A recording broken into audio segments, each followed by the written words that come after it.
Money house swimming pool.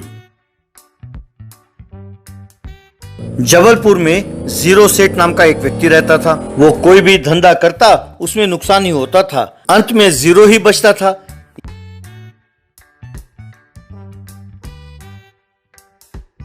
इसीलिए लोग उसे जीरो सेठ कह के बुलाते थे। एक दिन जीरो सेठ अपने पिताजी रतनलाल के पास गया और पिताजी, इस दुनिया में किसी व्यक्ति को उसके बाप से ज्यादा और कौन विश्वास कर सकता है। इसलिए अब मैं एक नया सा स्विमिंग पूल का बिजनेस शुरू करना चाहता हूँ। मुझे एक 10 लाख रुपए दीजिए पिताजी, इसमें इन्वेस्टमेंट के लिए।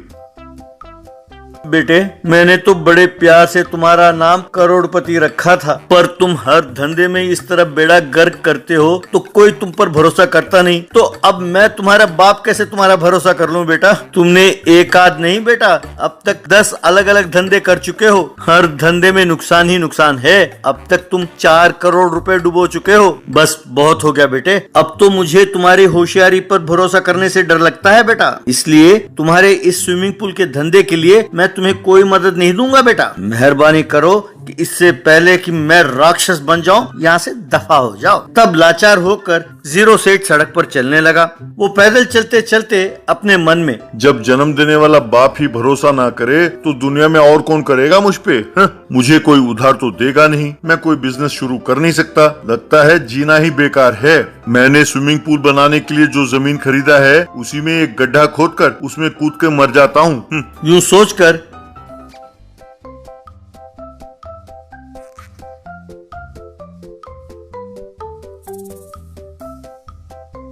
उस स्विमिंग पूल वाले जमीन पर एक गड्ढा खोदने लगा। गड्ढा खोदते खोदते उसने देखा कि गड्ढे में से 2 बड़े बड़े सूटकेसेस निकले।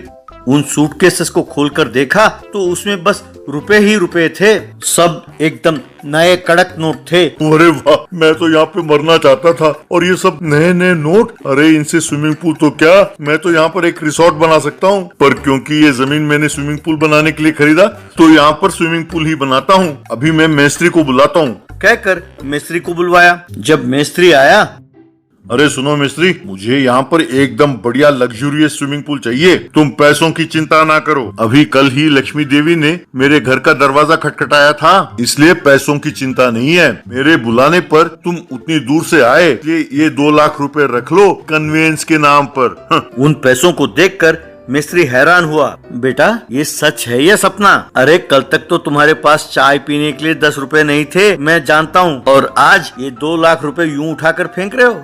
कहते हुए वो नोटों को जांच रहा था।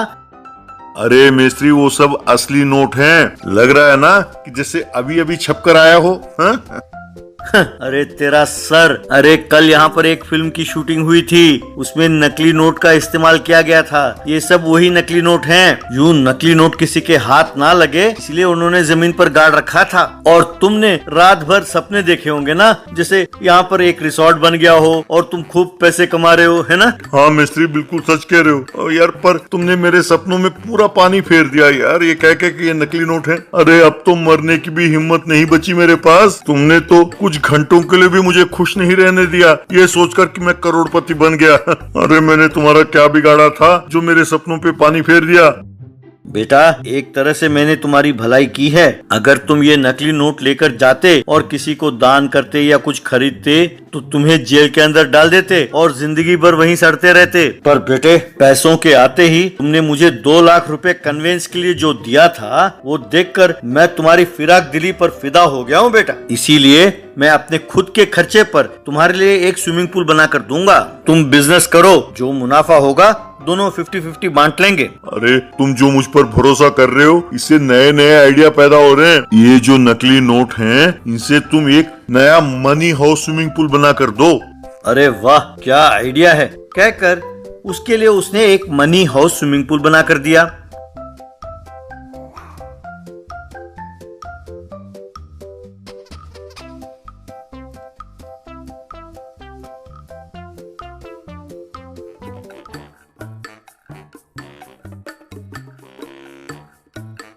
ये देखकर लोग, अरे वाह, मनी हाउस स्विमिंग पूल बहुत बढ़िया है, ऐसा हमने पहले कभी नहीं देखा, कहकर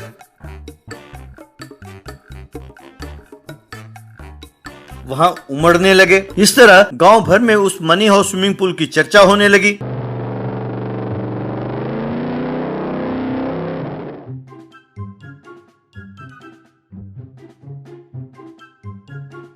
एक दिन रतनलाल अपने बेटे जीरो सेठ को ढूंढता हुआ वहां पहुंचा।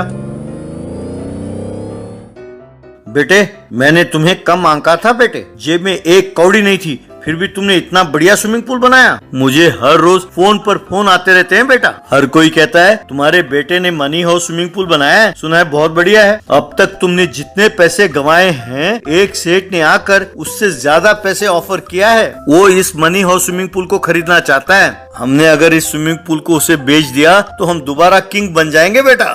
मेरे बात मान लो मेरे लाल। आप सही कह रहे हो पिताजी, पर ये सब उस मिस्त्री के पैसे हैं। मेरा तो सिर्फ आइडिया था। अब उससे पूछना पड़ेगा वो क्या चाहता है। तभी वहां मिस्त्री पहुंचा। अरे मिस्त्री देखो ये क्या कहता है, इतना बढ़िया ऑफर आया है स्विमिंग पूल बेचने के लिए, कहता नहीं बेचेगा, कहता है ये सब मिस्त्री के पैसे हैं, उससे पूछना पड़ेगा। बच्चा है ना। सही तो कह रहा है रतनलाल जी। दुनिया के साथ साथ आपने भी मिलकर इसे जीरो सेट कह के इसका आपने बिल्कुल प्रोत्साहन नहीं किया, पर उसके अंदर एक बिजनेसमैन छुपा है, उस पर भरोसा करके मैंने ये पैसे डाले हैं। बेटे, मुझे कोई आपत्ति नहीं है अगर तुम बेचना चाहते हो।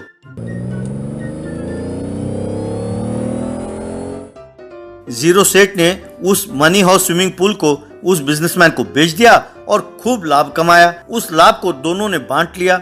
फिर मिस्त्री और जीरो सेठ ने मिलकर रियल एस्टेट का बिजनेस शुरू किया और खूब कमाने लगे। Magical scooter boat. निर्मल नाम का एक गांव था। उस गांव और शहर के बीच में एक नदी बहता था, इसलिए किसी को गांव से शहर जाना हो तो नाव से ही जाना पड़ता था। एक दिन बहुत सारे लोग शहर जाने के लिए नदी के किनारे नाव का प्रतीक्षा कर रहे थे। बहुत देर बाद एक नाव वहां आया। गांव की सरपंच देवी नाव वाले से, क्यों राजेश, इतनी देर लगा दी? मैंने कल ही तुम्हें बोला था ना कि मुझे एमएलए साहब से मिलने जाना है। मैडम, आपने कहा था शहर जाना है, आपने एमएलए से मिलना है नहीं कहा था। अगर आप वो बात कल ही कह देते तो मैं प्रबंध कर देता, फिर आपको एमएलए तक जाने की जरूरत ही नहीं पड़ती। तुम मेरा क्या काम करोगे? पागल हो क्या? और ये क्या, मैंने सुना है कि तुम लोगों से ज्यादा पैसे किराए के ले रहे हो। मैडम, आप टेंशन ना लो, आप इस गांव के सरपंच होंगे पर मैं एमएलए का खास आदमी हूँ। उन्हीं की वजह से मुझे नाव का कॉन्ट्रैक्ट मिला है, तो आप समझ जाओ कि मैं कितना पहुंचा हुआ हूँ। बस आपकी मदद करना चाहता था। जहाँ तक किराए का सवाल है, उससे आपको क्या मतलब? राजेश, तुम ज्यादा बोल रहे हो। वैसे तुम मेरी क्या हेल्प करोगे? अपना काम ठीक से करो, वो काफी है। राजेश ने देवी को नाव में बिठाकर दूसरी ओर शहर ले जाकर छोड़ा। एमएलए से देवी, सर, हमारे गांव को शहर से जोड़ने के लिए एक पुल बांधना होगा। लोगों को नाव से पार करने में दिक्कत होती है। तुम निर्मल गांव की सरपंच हो ना? सुना है कि तुम लोगों के सामने राजेश पर बहुत चिल्ला रही थी। तुम अपने आप को समझती क्या हो? तुम कोई मिनिस्टर हो? दोबारा तुम्हारी शिकायत आई तो मैं तुम्हें अपॉइंटमेंट भी नहीं दूंगा। चलो जाओ यहाँ से। तुम्हारे गांव के लिए कोई पुल नहीं बनेगा, राजेश के भरोसे ही रहना होगा। बेचारी देवी दुखी होकर वहां से चली गई। देवी के पिताजी ने देवी को दुखी देखकर अपने जान पहचान के स्कूटर मैकेनिक को बुलाया। देवी से उसके पिताजी, देखो बेटा, इसका नाम विक्की है, बहुत होशियार है, अभी अभी वो शहर से आया है, काफी पढ़ा लिखा है। कोई परेशानी हो तो बताओ, ये तुम्हारी मदद करेगा। तब देवी ने एमएलए से जो बात हुई उसे बताया। ये सुनकर विक्की, मैडम 2 दिन का टाइम दीजिए, मैं कुछ ना कुछ प्रबंध करता हूँ, कहकर वहां से चला गया। 2 दिन बाद विक्की नदी के किनारे आया और सबको एक मैजिकल स्कूटर बोट चलाकर दिखाया। इतना ही नहीं, काफी लोगों को उस पर बिठाकर दूसरे किनारे तक ले भी गया। ये देखकर देवी और लोगों ने ताली बजाई। तब विक्की लोगों से, इस स्कूटर बोट की एक खासियत है, इसके लिए अलग ड्राइवर की जरूरत नहीं है। इस किनारे से उस किनारे तक ले जाकर छोड़ सकते हैं और उस किनारे से लाकर यहाँ छोड़ सकते हैं। ऐसे 2 और बोट बनाया तो अपने गांव की समस्या दूर हो जाएगी। उस दिन से लोग मैजिकल बोट में ही सवारी करने लगे।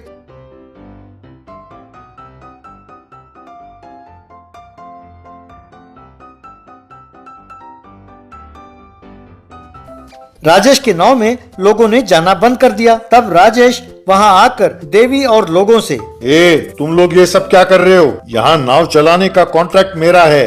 कोई होशियारी दिखाओगे तो बात एमएलए तक पहुँचेगी, तब इस गांव को ही भुगतना होगा। तो जाओ करो शिकायत तुम्हारे एमएलए से, कम वक्त। कहकर डांटा। तब राजेश ने जाकर एमएलए को सब कुछ बताया। मैं नहीं जानता कि तुम क्या करोगे। कल उस गांव में ना कोई स्कूटर बोट होनी चाहिए और ना ही तुम्हारा नाव। मेरे पास आने के लिए देवी को तैर कर ही आना होगा। ठीक है सर, आज ही मैं अपना करामात दिखाता हूँ, कहकर वहां से चला गया। रात को राजेश और उसके आदमी आकर उस स्कूटर बोट को आग लगाने की कोशिश करने लगे। इसकी भनक पहले ही देवी और विक्की को मिल चुकी थी, इसीलिए वो वहीं पहरा दे रहे थे। उन बदमाशों को उन्होंने पकड़कर खूब मारा और पुलिस के हवाले किया। फिर राजेश की हरकत को टीवी में प्रसार किया। उसे देखकर कलेक्टर ने एक पुल बनाने का सैंक्शन किया।